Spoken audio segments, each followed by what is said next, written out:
Lula Long-Combs' father once said his daughter's first sentence was, "Please buy me a pony." So the lumber baron, R.A. Long, did, and in 1912 decided to build her a 48-room summer empire where she could house and raise her horses. This was the Gilded Age, remember. This was the time of the self-made millionaires, when they were a breed apart. He was the Bill Gates of his day, you might say.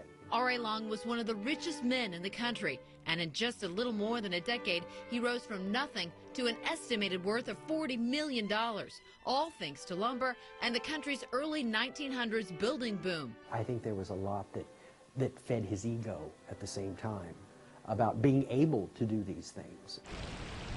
Longview Mansion was just one of them. Lula once said her father had only spent 6 days there. He lived at Corinthian Hall, now the Kansas City Museum.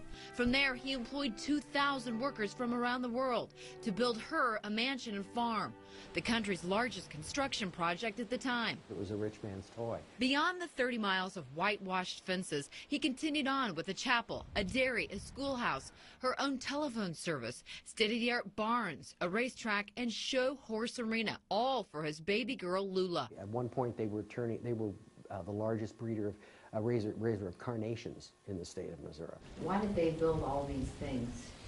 Was it because they could? I think a lot of it is because they could. There, Lula solidified her status as an internationally known horsewoman and became the first woman to be inducted into Madison Square Garden's Hall of Fame. She was the queen of the American Royal. I've seen people standing there, standing up while she was being driven around with tears running down their faces, myself included, I might add. It was the end of an era. R.A. Long had built the city's then tallest skyscraper at 10th and Grand, financed the World War I Museum, and carved out a forest of trees in Washington to build his own city, Longview. It's still considered to be one of the best planned cities in the United States. But his empire crashed during the Depression. R.A. Long asked his daughter to move to save the family money, but she would only agree to turn off the farm's fountains. By the time Lula died in 1971, the riches were no more, but her friend, who was just a child when Lula took him under her wing, says the generous family, with great wealth comes great responsibility, left the world a rich legacy.